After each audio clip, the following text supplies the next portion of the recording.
Hi அனைவருக்கும் வணக்கங்க. இன்றைக்கி பிரியாணி ஸ்பெஷல் தாங்க. பிரியாணினாவே எல்லாருக்கும் மோஸ்ட்லி பிடிக்கும். அதுவும் பார்த்திங்கன்னா பாய்ஸ்க்கு சொல்லவே வேண்டாம், அந்த அளவுக்கு பிடிக்கும்.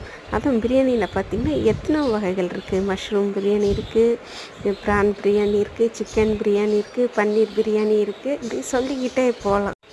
மட்டன் பிரியாணி இருக்குது. உங்களுக்கெல்லாம் என்னென்ன பிரியாணி பிடிக்கும்? எனக்கு பிடிச்ச வேலையிலே பார்த்திங்கன்னா பிரியாணி செய்கிறதா ரொம்ப ரொம்ப பிடிக்கும். சொல்ல மறந்துட்டேன், வெஜிடேரியன் அவங்களுக்குலாம் வெஜ் பிரியாணி ரொம்ப ரொம்ப பிடிக்கும். பன்னீர் பிரியாணி, மஷ்ரூம் பிரியாணி, அந்த மாதிரி அவங்களோட ஃபேவரட்டாக இருக்கும். ஹாஸ்டலில் ஏன்னா தங்கி படிக்கிறவங்க எல்லாருமே வெஜிடேரியனாக இருந்தால் இந்த மாதிரி பிரியாணி எல்லாம் கொடுக்குறாங்க. ஆனால் எனக்கு பார்த்தா எல்லோரும் சொல்லுவாங்க ஒரு கஷ்டமான வேலை அப்படின்னா பிரியாணின்னு. எனக்கு ரொம்ப ரொம்ப இன்ட்ரெஸ்ட்டாக நான் செய்கிற ஒரு ஐட்டம்னு பார்த்திங்கன்னா பிரியாணி தான். ஏன்னா அது எனக்கு ரொம்ப குயிக்காக அந்த வேலையெல்லாம் முடிஞ்சிடும். இன்ட்ரெஸ்ட்டாகவும் அது செய்வேன். உங்களுக்கெல்லாம் பிரியாணி செய்கிறது ரொம்ப பிடிக்குமா? இன்னும் சொல்லிகிட்டே போகலாம், தம் பிரியாணி அது இதுன்னு. அதுக்கு இந்த ஷார்ட்ஸ் வீடியோலாம் பார்த்தாது ஒரு பெரிய வீடியோ தான் போட முடியும். உங்களில் யாருக்கெல்லாம் என்னென்ன பிரியாணி பிடிக்கும்னு சொல்லி எனக்கு கமெண்ட் பண்ணுங்கள். ஓகே, பாய்.